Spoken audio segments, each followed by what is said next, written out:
Hello everyone, welcome to entry app. ఈరోజు మనం జనవరి మంత్కి సంబంధించి పార్ట్ 2 కరెంట్ అఫైర్స్ డిస్కస్ చేయబోతున్నాం. ఆల్రెడీ పార్ట్ 1 అనేది ఛానల్లో అప్లోడ్ చేయడం జరిగింది. ఎవరైనా చూడకపోతే చూడండి. అండ్ ఈరోజు మనం the most important 25 questions and ఇంకా జనవరి మంత్లో ఇంపార్టెంట్ అంశాలన్నీ కూడా నేను ఇంక్లూడ్ చేయడం జరిగింది ఈ వీడియోలో. సో ఫ్రెండ్స్, మనందరికీ కాంపిటేటివ్ ఎగ్జామ్స్కి సంబంధించి కరెంట్ అఫైర్స్ అనేవి ఎంత ఇంపార్టెంటో తెలుసు. సో కరెంట్ అఫైర్స్ అనేవి మనము కాంప్రిహెన్సివ్గా చదవడం వల్ల స్కోర్ ఎక్కువ చేసే అవకాశం ఉంటుందన్నమాట. కాబట్టి ఎవరు మిస్ చేయొద్దు. సో సెషన్ అనేది స్టార్ట్ చేద్దాము. అంతకన్నా ముందు ఎంట్రీలో అందించేటువంటి కరెంట్ అఫైర్స్ అనేవి మీకు నచ్చినట్లయితే లైక్ చేయండి. అలాగే మీ ఫ్రెండ్స్ ఎవరైతే కాంపిటేటివ్ ఎగ్జామ్స్కి ప్రిపేర్ అవుతున్నారో వాళ్ళకు కూడా షేర్ చేయండి. Okay, let's start the session. So friends, ఎప్పట్లాగే మీకు ఈ కరెంట్ అఫైర్స్ అనేవి బైలింగ్వెల్లో ఉంటాయి, ఇంగ్లీష్ మరియు తెలుగులో. మీకు ఈ ఇంగ్లీష్ అండ్ తెలుగుకి సంబంధించినటువంటి పీడిఎఫ్ అనేది ఎంట్రీ టెలిగ్రామ్ ఛానల్లో అందించబడుతుంది. ఓకే, టెలిగ్రామ్ ఛానల్ లింక్ కూడా మీకు డిస్క్రిప్షన్లో ప్రొవైడ్ చేస్తాం. ఓకే, సో ఇక్కడ మీకు క్వశ్చన్ బైలింగ్వెల్లో ఉంటుంది, నేను తెలుగులో ఎక్స్ప్లెయిన్ చేస్తాను. Okay, so English medium students ఎవరైనా స్క్రీన్ షాట్ తీసుకోవాలనుకుంటే తీసుకోవచ్చు. ఫస్ట్ క్వశ్చన్ చూడండి. నేషనల్ గ్రీన్ హైడ్రోజన్ మిషన్కి సంబంధించి ఈ క్రింది ప్రకటనలు పరిగణించండి. స్టేట్మెంట్ 1, గ్రీన్ హైడ్రోజన్ మరియు దాని ఉత్పన్నాల ఉత్పత్తి, వినియోగం మరియు ఎగుమతి కోసం భారతదేశాన్ని ఒక గ్లోబల్ హబ్గా మార్చడం ఈ మిషన్ యొక్క ముఖ్య లక్ష్యం.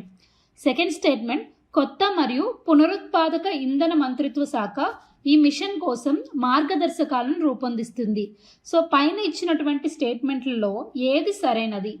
సో మనకి మధ్యకాలంలో ఎక్కువగా స్టేట్మెంట్ బేస్డ్ కరెంట్ అఫైర్స్ అనేవి ఇస్తున్నారు. కాబట్టి మీరు కాంప్రహెన్సివ్గా ఒక టాపిక్ గురించి తెలుసుకోవాలి. సో అసలు ఫస్ట్ ఈ నేషనల్ గ్రీన్ హైడ్రోజన్ మిషన్ అంటే ఏంటో తెలిస్తే మనం ఈ స్టేట్మెంట్స్ని ఆన్సర్ చేయొచ్చు అనమాట. సో పర్యావరణ మార్పు, క్లైమేట్ చేంజ్ అనేది మన ముందు ఉన్నటువంటి అతి పెద్ద సవాల్ అనమాట.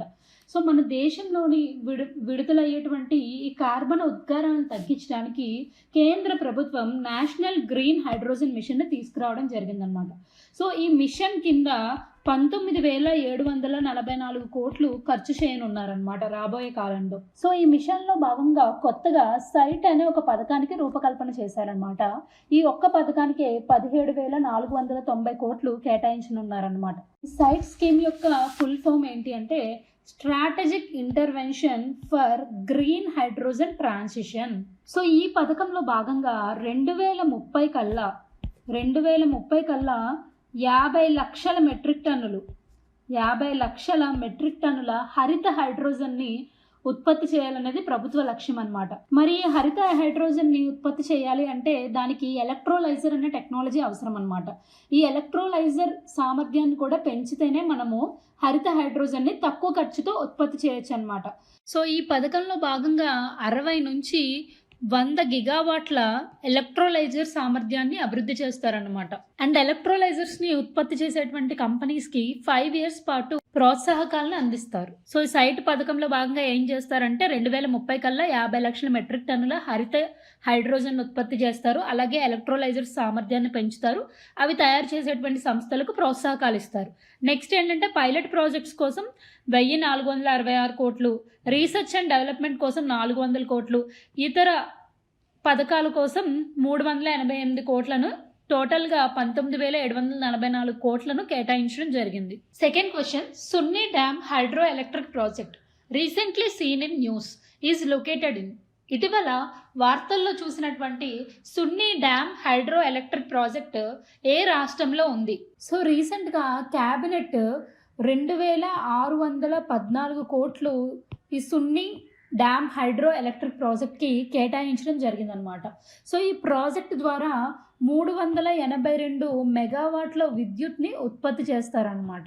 ఓకే, సో ఈ ప్రాజెక్ట్ అనేది ఒక run of the river project. అంటే మనకి సట్లెజ్ నది ప్రవహించేటువంటి ప్రవాహ దిశలోనే నది యొక్క దిశ మార్చకుండా హైడ్రోజన్ టర్బైన్స్ని అమర్చుతారనమాట. సో వాటర్ అనేది ఆ టర్బైన్ మీద పడినప్పుడు వచ్చేటువంటి గతిశక్తి ద్వారా ఎలక్ట్రిసిటీని జనరేట్ చేస్తారనమాట. ఈ ప్రాజెక్ట్ యొక్క ముఖ్య ఉద్దేశం ఏంటి అంటే నార్త్ ఈస్ట్లో ఈ ఈశాన్య ప్రాంతాల్లో ఎక్కువగా జియోగ్రఫికల్ టెరైన్ అనేది చాలా డిఫికల్ట్గా ఉంటుంది. ఇటువంటి టెరైన్లో ప్రాజెక్టులు నిర్మించడం, అలాగే కంటిన్యూస్గా ఎలక్ట్రిసిటీ అనేది సప్లై చేయడం అనేది చాలా కష్టం అనమాట. సో ఇటువంటి ప్లేసెస్లో ఎలక్ట్రిసిటీని 24/7 అందించాలి, ఎఫిషియంట్ ఎనర్జీ యూటిలైజేషన్ చేయాలి అని చెప్పి ఈ హైడ్రో ఎలక్ట్రికల్ ప్రాజెక్ట్ని నిర్మిస్తున్నారనమాట. సో ఎక్కడ నిర్మిస్తున్నారు అంటే హిమాచల్ ప్రదేశ్లోని సిమ్లాలో. Okay, see this question. భారత రాజ్యాంగంలోని 6వ షెడ్యూల్కి సంబంధించి ఈ క్రింది ప్రకటనలు పరిగణించండి. ఫస్ట్ స్టేట్మెంట్ చూడండి.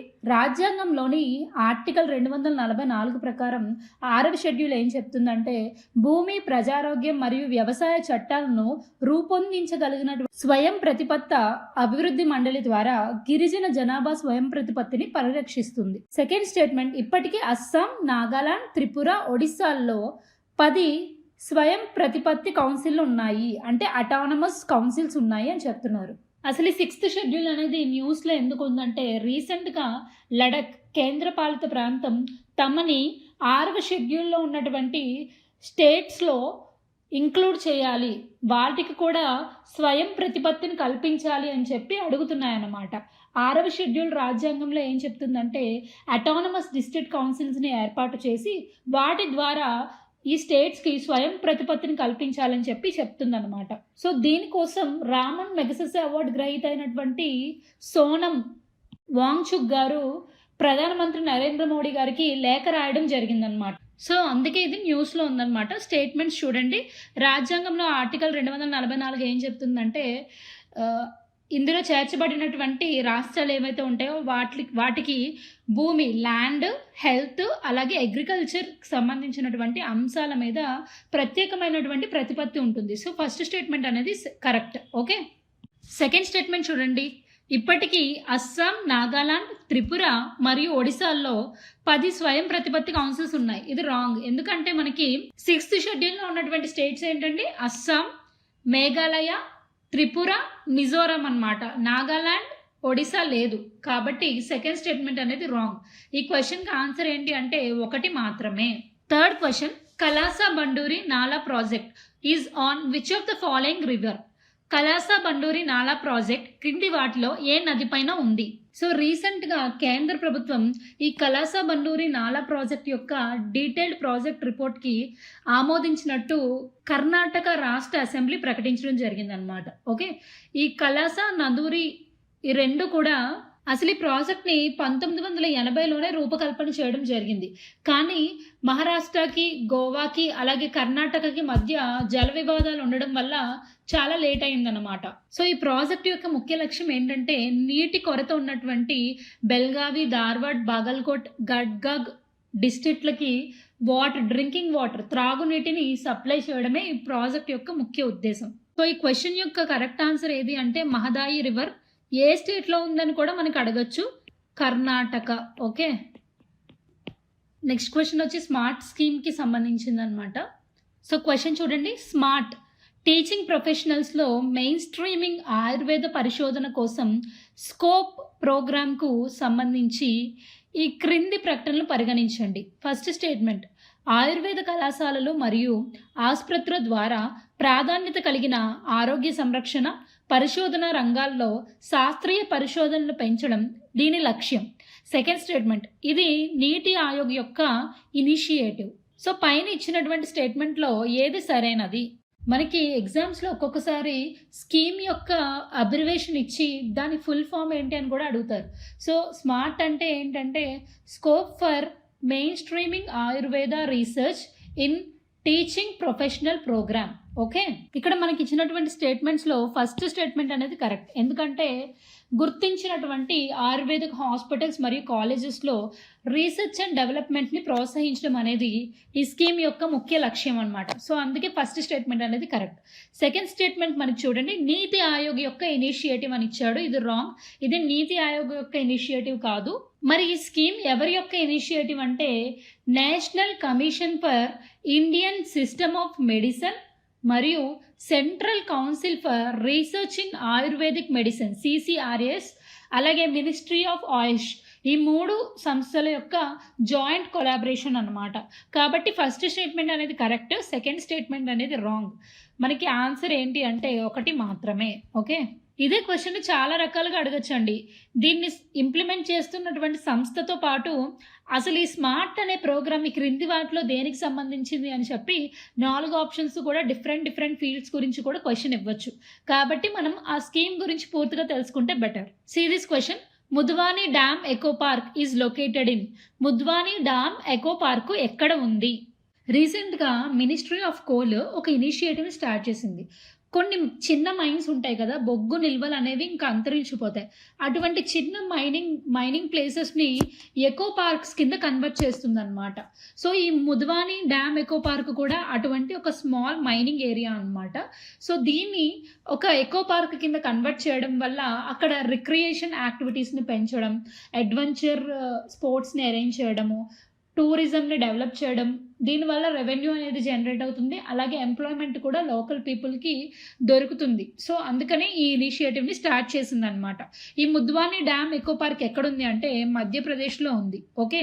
ఈ ముద్వాని డ్యామ్ ఎకో పార్క్ దగ్గర బ్యూటిఫుల్ వాటర్ ఫ్రంట్, అలాగే వాకింగ్ పాత్‌వేస్, చిన్నపిల్లలు ఆడుకోవడానికి sports area, restaurants, shops, local ప్రొడక్ట్స్‌ని ఎంకరేజ్ చేయడం కోసం కొన్ని స్టాల్స్ కూడా ఏర్పాటు చేశారనమాట. See this question. Vibrant village ప్రోగ్రామ్‌కి సంబంధించి క్రింది స్టేట్మెంట్లను పరిగణించండి. స్టేట్మెంట్. ఆర్థిక మంత్రి బడ్జెట్ ప్రసంగం 2022లో ఈ స్కీమ్ అనేది ప్రకటించబడింది.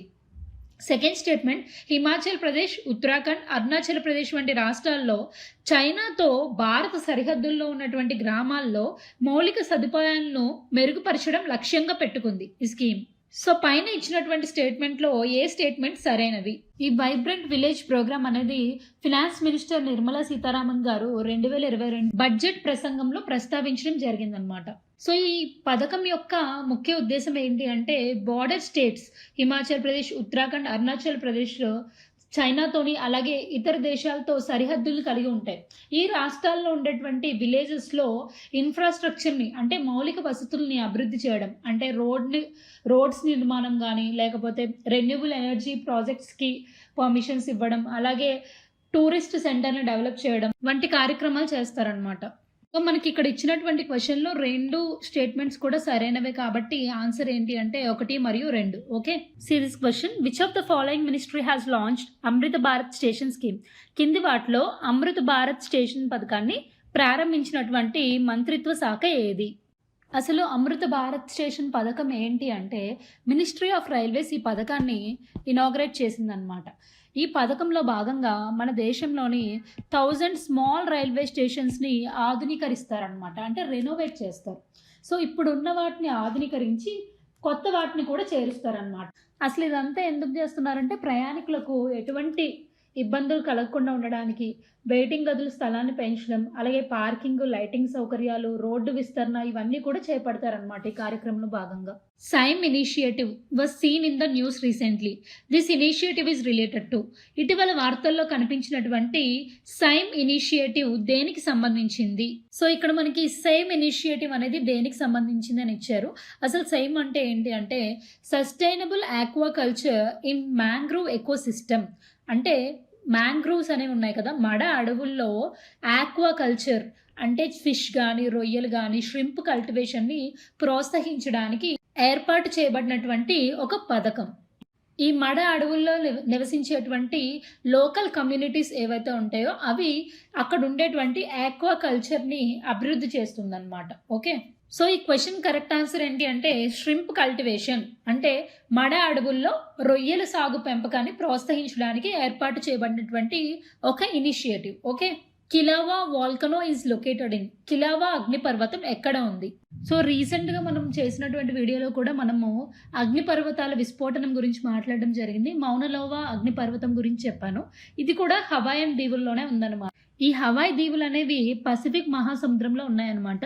యుఎస్ఏకి వెస్ట్ సైడ్ ఇక్కడ మీకు కనిపిస్తున్నాయి కదా హవాయ్ అని చెప్పి, ఇక్కడ గ్రూప్ ఆఫ్ ఐలాండ్స్ ఉన్నాయన్నమాట. హవాయన్ ఐలాండ్స్ అంటారు. ఈ ఐలాండ్స్‌లో కీలకమైనటువంటి అగ్నిపర్వతాలు, యాక్టివ్ వాల్కనోస్ అనేవి ఉన్నాయన్నమాట. ఈ కిలావా అగ్నిపర్వతం కూడా ఎక్కడుందంటే హవాయ్ దీవుల్లోనే ఉంది. ఓకే. సో, మనకి ఎగ్జామ్స్‌లో లేటెస్ట్‌గా విస్ఫోటనం సంభవించినటువంటి అగ్నిపర్వతాలు అవి ఏ కంట్రీలో ఉన్నాయి అని చెప్పి మనకి మ్యాచ్ ద ఫాలోయింగ్ కానీ, డైరెక్ట్ క్వశ్చన్స్ కానీ ఇవ్వచ్చు. సో, ఈ టాపిక్ అనేది మీరు జియోగ్రఫీ చదివేటప్పుడు బాగా ఫోకస్ చేయండి. Okay. See this question. Which state houses the world's first palm leaf manuscript museum? ప్రపంచంలోనే మొట్టమొదటి తాళపత్ర మనుస్క్రిప్ట్ మ్యూజియం ఏ రాష్ట్రంలో ఉంది? సో ప్రపంచంలోనే మొట్టమొదటి తాళపత్ర మనుస్క్రిప్ట్ మ్యూజియం అనేది కేరళలోని తిరువనంతపురంలో ప్రారంభించారనమాట. ఓకే, అసలు మనుస్క్రిప్ట్స్ అంటే ఏంటి? మనుస్క్రిప్ట్ అంటే మాన్యువల్ స్క్రిప్ట్ అనమాట, అంటే చేతితో రాసినది అని అర్థం. ఓకే, పూర్వకాలంలో కవులు ఏం చేసేవాళ్ళు? తాటాకులు తీసుకొని పుల్లతో రాసేవాళ్ళు అనమాట. ఏవైనా కథలు కానీ నవళ్ళు కానీ అప్పుడు జరిగినటువంటి సంఘటనలు కానీ దాని మీద రాసేవాళ్ళు. ఓకే, సో ఈ మ్యూజియంలో ఏమున్నాయంటే తాటి ఆకు పత్రాలు, స్టైలస్లు, రాగి పలకలు, వెదురు చీలికలపై రాసినటువంటి పురాతన గ్రంథాలన్నీ కూడా ఈ మ్యూజియంలో భద్రపరచడం జరిగింది. ఈ గ్రంథాల్లో ఏమున్నాయంటే 19వ శతాబ్దం నాటి చివరి వరకు ఉన్నటువంటి ట్రావెన్కోర్ రాజ్యానికి సంబంధించినటువంటి 187 మనుస్క్రిప్ట్స్ ఉన్నాయంట. సో వాటిలో ముఖ్యమైనటువంటి 1741లో ఒక యుద్ధం జరిగింది. ఆ యుద్ధం పేరు ఏంటంటే కొలచెల్ యుద్ధం. ఇది ఎవరెవరి మధ్య జరిగింది అంటే ట్రావెన్కోర్ రాజా అయినటువంటి మార్తాండవర్మకి అలాగే డచ్ ఈస్ట్ ఇండియా కంపెనీకి మధ్య జరిగినటువంటి యుద్ధం అన్నమాట. ఈ యుద్ధం యొక్క ఫలితం ఏంటంటే భారతదేశంలో డచ్ కంపెనీ అనేది ఏ విధంగా విస్తరించింది మనం ఈ గ్రంథాల ద్వారా తెలుసుకోవచ్చు అన్నమాట. ఈ క్వశ్చన్ కి ఆన్సర్ ఏంటి అంటే కేరళలోని Thiruvananthapuram. Okay, see the question. Which Indian city is the host of International Kite Festival 2023? International kite festival 2023కి ఆతిథ్యం ఇచ్చేటువంటి భారతీయ నగరం ఏది? ఇంటర్నేషనల్ కైట్ ఫెస్టివల్ ని రీసెంట్ గా గుజరాత్ లోని అహ్మదాబాద్ లో నిర్వహించడం జరిగిందనమాట. G20 థీమ్ అయినటువంటి one earth, one family, one future, ఈ థీమ్ ని ఆధారంగా చేసుకొని ఈ ఫెస్టివల్ ని నిర్వహించారనమాట. ఓకే, ఈ క్వశ్చన్ కరెక్ట్ ఆన్సర్ ఏంటి అంటే Ahmedabad. Name the personality who has recently won the 71st Miss Universe 2022 title. ఇటీవల 71వ మిస్ యూనివర్స్ 2022 టైటిల్ను గెలుచుకున్నటువంటి వ్యక్తి ఎవరు? 71st edition of Miss Universe beauty pageant contest అనేది అమెరికాలోని లూసియానా రాష్ట్రంలోని న్యూ ఓర్లిన్స్ ప్రాంతంలో నిర్వహించారనమాట. ఓకే, సో ఇక్కడ జరిగినటువంటి ఈ కాంటెస్ట్లో 90 దేశాలకు సంబంధించినటువంటి పోటీదారులను వెనక్కి నెట్టి అమెరికా దేశానికి చెందినటువంటి యువతి అయినటువంటి ఆర్ బోనీ గ్యాబ్రియల్ గెలుచుకున్నారనమాట. సో ఈ అందాల పోటీల్లో లాస్ట్ ఇయర్ ఎవరైతే విన్నర్ అవుతారో వాళ్ళు ఈ ఇయర్ గెలిచినటువంటి విజేతలకి కిరీటాన్ని ధరింపజేస్తారనమాట. లాస్ట్ ఇయర్ 2021లో హర్నాథ్ సాంధు, మన భారతదేశానికి చెందినటువంటి హర్నాథ్ సాంధు గెలుచుకోవడం జరిగింది. ఆమె ఇప్పుడు బోనీ గ్యాబ్రియాల్కి కిరీటాన్ని ధరింపజేశారనమాట. మరి ఈ పోటీలో రన్నరప్ ఎవరు అంటే వెనిజులాకి చెందినటువంటి అమాండా డూడ్మెల్. ఓకే, మరి మన భారత్ తరపు నుంచి ఎవరైనా పాల్గొన్నారంటే కర్ణాటక రాష్ట్రానికి చెందినటువంటి దివితా రాయ్ ఈ పోటీలో పాల్గొన్నారు. అలాగే టాప్ 16లో ఆమె ప్లేస్ సంపాదించుకుంది, కానీ టైటిల్ అనేది గెలుచుకోలేకపోయిందన్నమాట. See this question. Name the plant species that has listed in the protected plant list under Schedule 3 of Wildlife Protection Act. 1972 వన్యప్రాణి చట్టం షెడ్యూల్ 3 కింద రక్షిత మొక్కల జాబితాలో చేర్చబడినటువంటి మొక్క ఏది? కేంద్ర పర్యావరణం, అటవీ మరియు వాతావరణ మార్పుల మంత్రిత్వ శాఖ వన్యప్రాణుల సంరక్షణ చట్టం 1972 షెడ్యూల్ 3 ప్రకారం నీల కురించి మొక్కను రక్షిత మొక్కల జాబితాలో చేర్చింది. ఈ షెడ్యూల్లో చేర్చడం వల్ల దాన్ని ప్రత్యేకంగా సంరక్షిస్తారనమాట. ఈ మొక్కని నాశనం చేసిన లేదా పెకిలించిన వాళ్ళకి 25,000 జరిమానా మరియు 3 సంవత్సరాల జైలు శిక్ష. ఈ నీల గురించి మొక్కలు ఎక్కువగా ఎక్కడుంటాయంటే వెస్ట్రన్ ఘాట్స్, పశ్చిమ కనుమల్లోని నీలగిరి కొండల్లో ఈ మొక్కలు అనేది ఎక్కువగా ఉంటాయన్నమాట. ఓకే, ఇది 12 సంవత్సరాలకు ఒకసారి వికసిస్తుందన్నమాట, బ్లూమింగ్ అనేది జరుగుతుంది. సో ఈ క్వశ్చన్ కరెక్ట్ ఆన్సర్ ఏంటంటే నీల గురించి. See this question. With which country the Indian Army has recently conducted first edition of Exercise Cyclone at Jaisalmer, Rajasthan. రాజస్థాన్లోని జైసల్మీర్లో భారత సైన్యం ఏ దేశంతో ఇటీవల ఎక్సర్సైజ్ సైక్లోన్ యొక్క 1వ ఎడిషన్ను నిర్వహించింది? సో మనకి కాంపిటేటివ్ ఎగ్జామ్స్కి సంబంధించి మిలిటరీ ఎక్సర్సైజెస్ అనేది వెరీ వెరీ ఇంపార్టెంట్ టాపిక్. భారతదేశము పొరుగు దేశాలతో నిర్వహించేటువంటి మిలిటరీ ఎక్సర్సైజెస్. సో ఇటీవల రాజస్థాన్లో జరిగినటువంటి ఈ మిలిటరీ ఎక్సర్సైజ్ అనేది భారతదేశానికి మరియు ఈజిప్ట్ ఆర్మీకి సంబంధించినటువంటి army exercise. Okay, see this question. Name the personality who has recently appointed as Director General of the Director General of Civil Aviation. Director General of Civil Aviation Director General గా ఇటీవల నియమితులైనటువంటి వ్యక్తిని పేర్కొనండి. So రీసెంట్గా cabinet committee of appointments Vikram Dev దత్ని DGCA యొక్క director general కింద appoint చేసిందనమాట. ఇక్కడ కట్ అయిపోయినట్టుంది. So Vikram Devdutt is the correct answer. Okay, ఈ విక్రమ్ దేవ్దత్ ఎవరు అంటే 1990 బ్యాచ్కి సంబంధించినటువంటి Indian defence accounts and services కి ఆఫీసర్ కింద పనిచేశారనమాట. Okay, see this question. అంతర్జాతీయ క్రికెట్ కౌన్సిల్ అవార్డ్స్ 2022కు సంబంధించి క్రింది వాటిలో సరి అయినది ఏంటి? ఫస్ట్ స్టేట్మెంట్, భారతదేశానికి చెందినటువంటి సూర్యకుమార్ యాదవ్ ఐసీసీ పురుషుల T20 cricketer of the year అవార్డుని గెలుచుకున్నాడు. మరియు T20లో 2022లో 1000 కంటే ఎక్కువ పరుగులు చేసినటువంటి పాకిస్తాన్కి చెందినటువంటి మొహమ్మద్ రిజ్వాన్ తర్వాత సెకండ్ ప్లేస్లో నిలిచాడు అనమాట. Second statement, Renuka Singh ICC emerging women cricketer of the year 2022 అవార్డుని గెలుచుకుంది.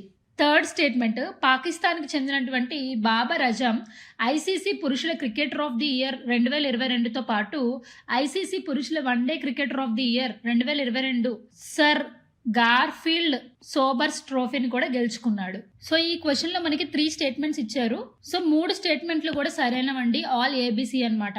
ఫస్ట్ స్టేట్మెంట్ కరెక్ట్, ఎందుకంటే సూర్యకుమార్ యాదవ్ పాకిస్తాన్ ప్లేయర్ అయినటువంటి మొహమ్మద్ రిజ్వాన్ ఆయన first player to cross the 1000 runs in T20s అనమాట. ఆయన తర్వాత అతి ఎక్కువ పరుగులు సాధించినటువంటి ప్లేయర్ ఎవరు అంటే సూర్యకుమార్ యాదవ్. అందుకే ఫస్ట్ స్టేట్మెంట్ కరెక్ట్.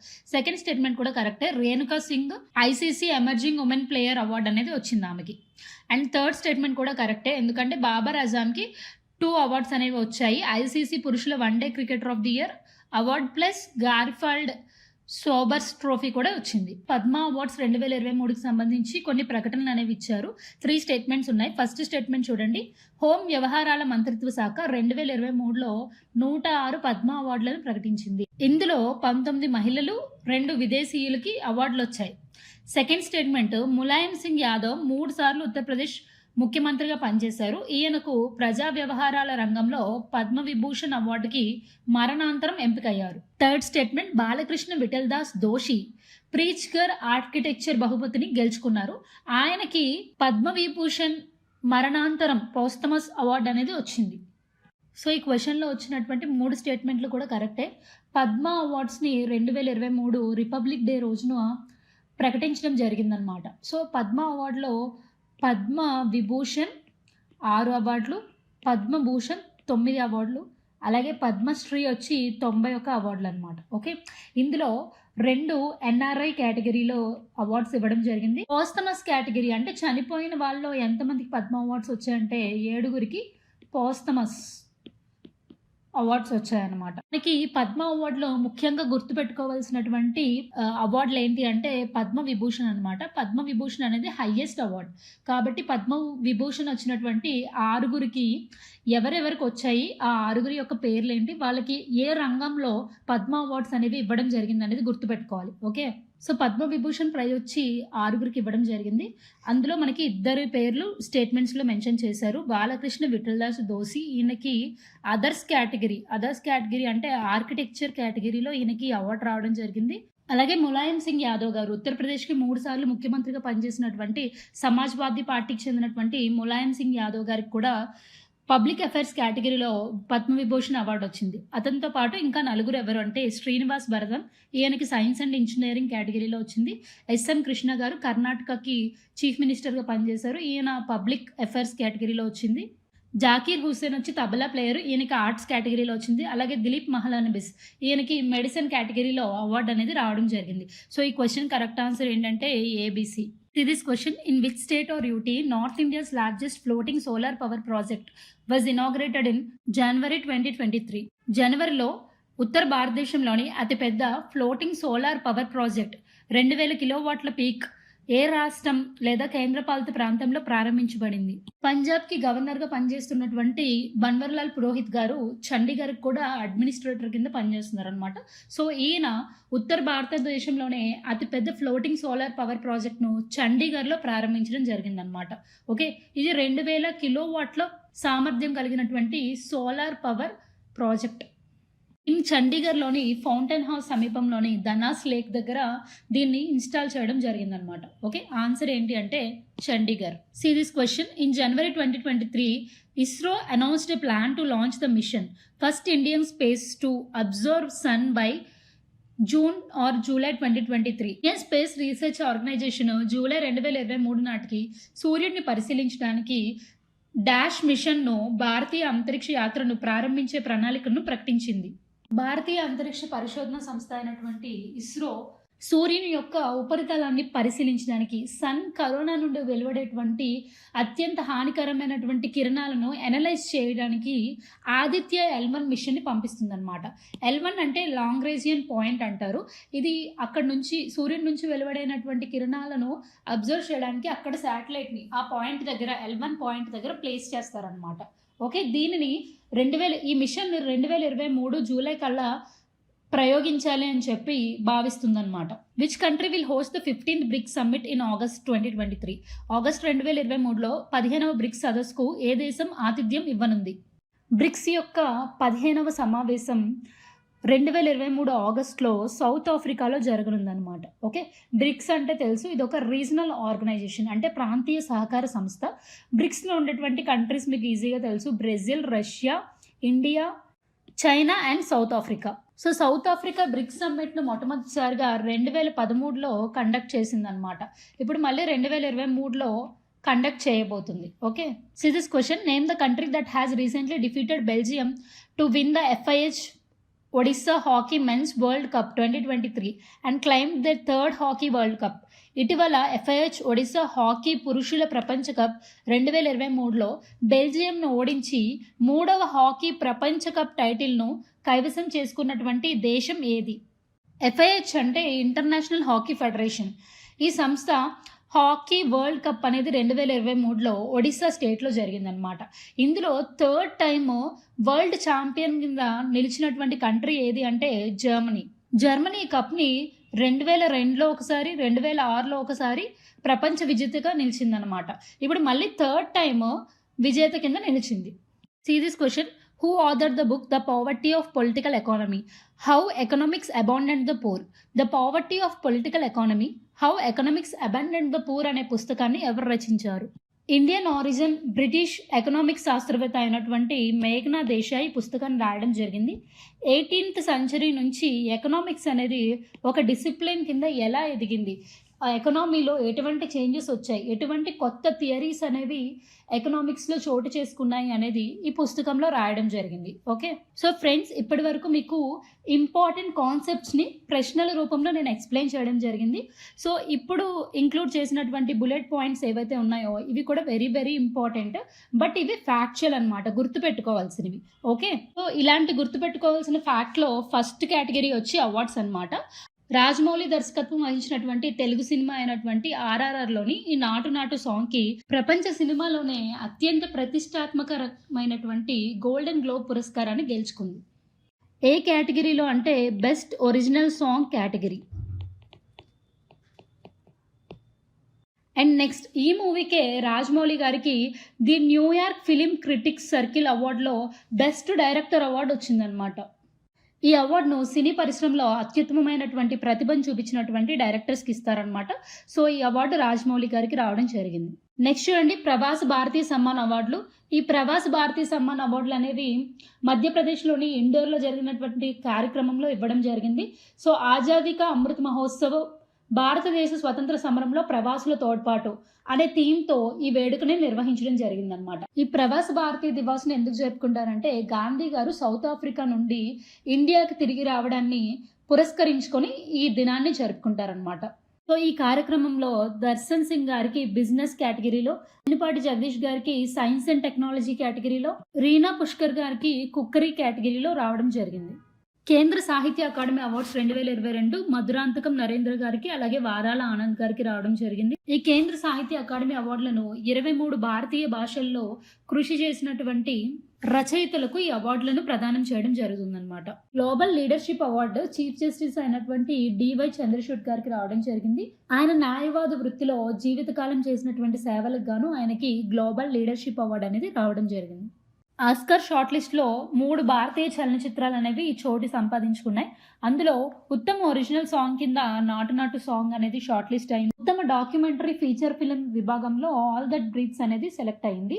అలాగే ఉత్తమ డాక్యుమెంటరీ షార్ట్ ఫిల్మ్ కేటగిరీలో 'ద ఎలిఫెంట్ విస్పర్స్' అనే చిత్రం అనేది షార్ట్ లిస్ట్ అయింది. సో నెక్స్ట్ కేటగిరీ వచ్చి క్రీడాంశాలు స్పోర్ట్స్‌లో మనకి జాతీయ సీనియర్ మహిళల బాక్సింగ్ ఛాంపియన్‌షిప్ విజేత కింద తెలంగాణ బాక్సర్ అయినటువంటి నిఖత్ జరీన్ నిలిచారనమాట.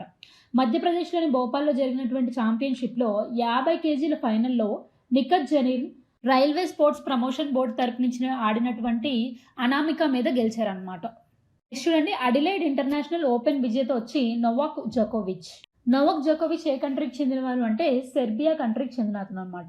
ఈయన ఆస్ట్రేలియాలోని అడిలైడ్లో జరిగినటువంటి గేమ్లో పీటర్ కొడ్డా అనే అమెరికన్ ప్లేయర్ని ఓడించి విజేత కింద నిలిచారు. నెక్స్ట్ చూడండి, అందులో T20 ప్రపంచ కప్ విజేత కింద భారతదేశం నిలిచింది.